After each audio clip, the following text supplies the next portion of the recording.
Catherine here. I've been helping people with renal problems for more than 10 years now, and there are 6 daily hacks that will take just a few minutes in your day and that will make a huge difference in managing CKD. There is a nutrient that slows down CKD by 44%, a nap that makes eating easy, a way to eat bananas that actually lowers your potassium levels, and more. And you know, in my videos, I always try to focus on those little known ways to protect your renal function that your doctor will not know about for another decade. So what if I told you that taking a simple antacid at meals can take care of 2 of the worst dangers people with CKD have to face? I'm listening. Let's take a look. Number 6, use antacids to keep oxalate and phosphorus under control. Okay, I believe this is very interesting, especially because I'm the only one in the world that made this connection. So you won't hear about this anywhere else. Now, I bet many of you already heard about the popular antacid or Tums. You see, these antacids are made from calcium carbonate.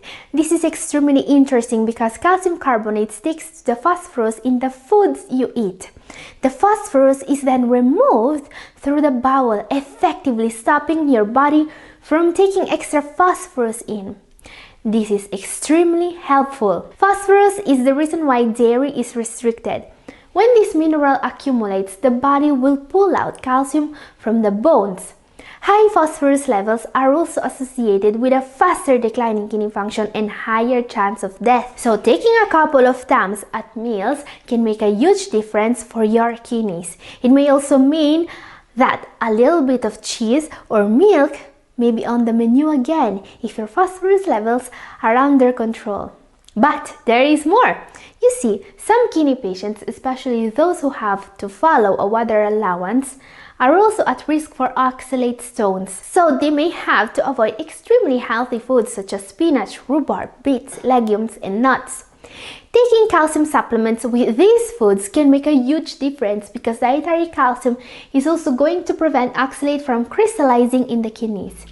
Amazing!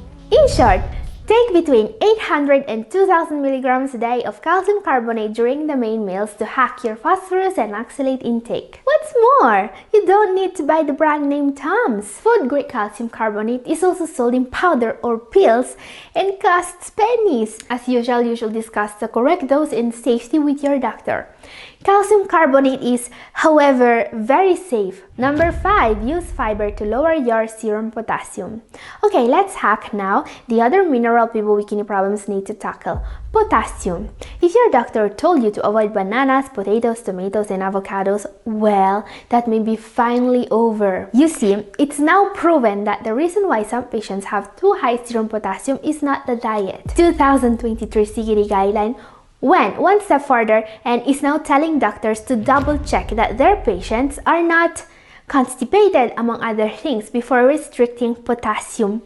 Yes, constipation, which is extremely common in those with CKD, is a proven cause of high potassium levels. What to do then? Improve your fiber intake. Yes, eating more fruit and veggies, including those rich in potassium, may actually lower your potassium levels. And also consider a fiber supplement. One of the most effective fiber supplements to promote regularity and to directly help with kidney function is acacia fiber. Acacia fiber was even used as a form of intestinal dialysis to delay kidney failure by years in stage 5 patients. I've talked about it in my video up here and also down in description. In short, taking acacia fiber 1 to 4 tablespoons a day with lots of water can treat constipation and decrease serum potassium levels and directly improve your kidney health. Now, the best thing about this hack, once your potassium levels are in the normal range, you can actually use potassium to improve your kidney function. Hack number 4, eat more bananas to improve your kidney function. When kidney disease patients in stage 3 and 4 were instructed to eat more fruit and vegetables, they were able to witness a miracle. They saw their kidney disease progression stop. Some patients even had an improvement in kidney function. All that thanks to a diet that was richer in fruit and vegetables. This is a large, very significant study that appeared on the Journal of Renal Nutrition. Now, what I want to point out is that these patients were also told to disregard most cautions regarding potassium-rich foods. They were instructed to eat potatoes daily. They were told to eat vegetables with abundance, including those rich in potassium like kale, broccoli, and Brussels sprouts. After that, a different study was also able to prove a link between an increase of dietary potassium and better kidney outcomes and longer survival. Okay, I know it. Most of your doctors told you to actually avoid potassium-rich foods, but that may be outdated info for so many patients. You see, only 1 out of 5 CKD patients have too high potassium levels. And if your potassium levels are not too high already, eating high potassium foods won't give you hyperkalemia. And for those without high potassium levels, new salt or no salt may also be an option. These are salt substitutes that taste just like salt but are made of potassium. So they would lower your blood pressure instead of raising it. Now, as usual, I don't recommend changing your diet or using supplements without consulting your doctor first. And while you are there, show them the new 2023 guideline for the treatment for CKD, especially the part where it says that clinicians should actively investigate other factors that contribute to hyperkalemia before reducing dietary potassium intake. And what about people who actually have high potassium levels? According to the new guideline, there are ways to lower potassium levels that don't involve restricting the diet. I've shared with you what they are in my video up here and also down in the description. Watch it now for more. Hack number 3. Use intermittent fasting to say goodbye to diabetes. Diabetes is the #1 cause of kidney disease in the world. Treating it means treating kidney disease for so many patients. And it's a well-known fact that intermittent fasting is an effective way to fight diabetes, if done correctly.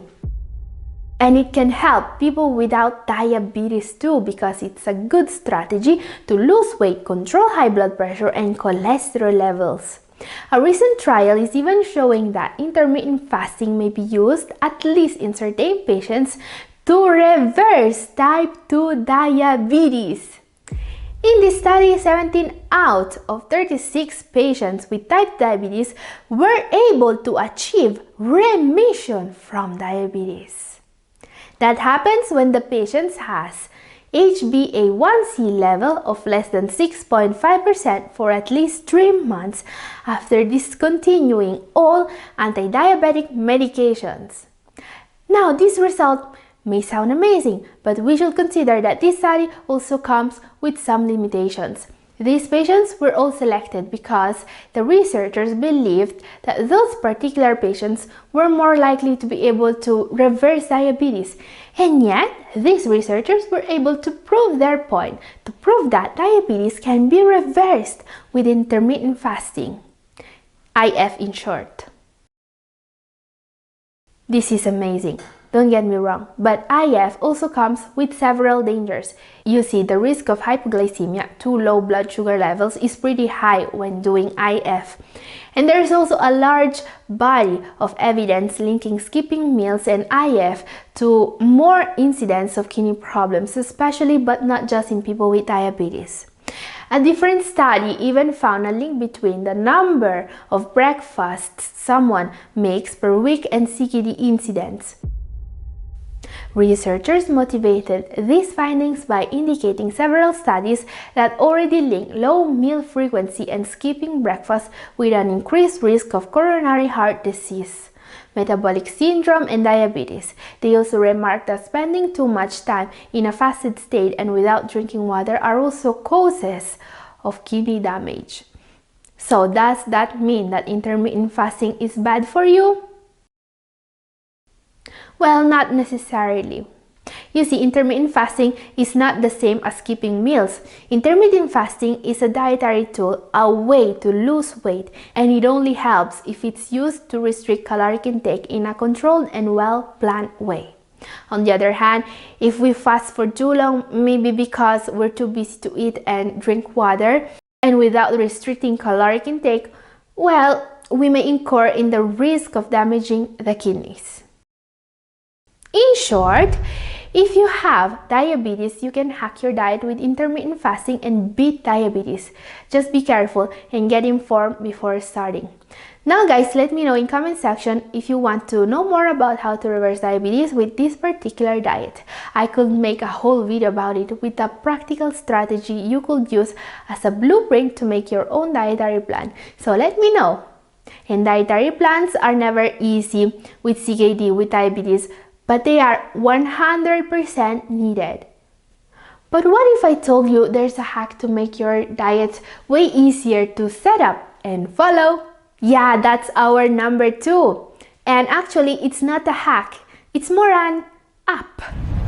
And a free one. Now, when it comes to the renal diet, keeping track of how much carbs, protein, phosphorus, sodium, and vitamins you are getting is never easy. But it's also something you need to do. While the general population can get away with a disorganized eating plan, those with kidney problems don't have that luxury. Especially if you are set to improve your kidney health, you want to be accurate with what you eat. There are 2 ways to achieve this life-saving goal. The easiest way is to have your dietitian set up your diet and to follow the plan as accurately as possible. The cons here is that you will have to renounce a lot of seasonal foods that maybe your dietitian didn't consider. Also, changing any part of the diet is not easy. The alternative is to use an app that accurately tracks your nutrient intake. With the right app, you will be able to know exactly how much protein, carbs, sodium, and more you have consumed at every meal every day. And that's amazing for someone with kidney problems because in many cases, a few grams of protein or carbs could make all the difference. Some of the best apps that let you do this include Nutritionix, MyFitnessPal, Chronometer, Lucid, and more. They all do a similar job. They all let you track with sufficient accuracy your macronutrients. Now, the one I actually use is Chronometer. The free version lets me do almost everything I need. The way these apps work is very easy. You can input any food you want as breakfast, lunch, dinner, and so on. And the app will tell you exactly how much protein, but also phosphorus, potassium, sodium, etc. you'll be getting. Also, you can set daily goals for these nutrients, which is very useful. These apps are free and can be used on Android, iPhone, and even on a PC via web browser. In short, there are apps that let you track all your macro and macronutrients. They could be a lifesaver for people following a renal diet and for those taking insulin. Time now to see the daily hack number 1 in this video. This is our number 1 because it actually slows down kidney disease by 44% and with just 1 vitamin. In a recent study, 15,104 CKD patients in stage 3 and 4 were able to delay dialysis by up to 10 years by adding just 1 vitamin to their regimen. This is a vitamin that should always be taken by anyone who is taking an ACE inhibitor, very common blood pressure medication. Let's see why. Now, this is an incredible development in the treatment of kidney disease. The fact that a huge slowdown in the decline of kidney function may be achieved with just 1 vitamin makes it even more amazing. In this study, 15,104 patients who were also taking an ACE inhibitor were enrolled for more than 4 years. They were divided into 2 groups. One group was taking just the ACE inhibitor to manage their blood pressure. This is the control group. The other group was also administered 1 single dose a day of folic acid or vitamin B9 with their blood pressure medication. It's important to notice that they were given 0.8 milligrams a day of folic acid. 0.8 milligrams a day is a dose you can get from most multivitamins suited for kidney disease patients, but many foods may also help you getting there. This vitamin is present in significant amounts in foods such as okra, but also spinach, asparagus, lettuce, sweet corn, sunflower seeds, and oil. In short, make sure you are getting enough vitamins of the B group, especially if you are taking a blood pressure medication or if your homocysteine levels are too high. Okay guys, that's our last one for today, but if you want to see more ways to help your kidneys get better, take a look at my last detoxing smoothie. It's up here. And this is all for today. Thank you for watching. God bless.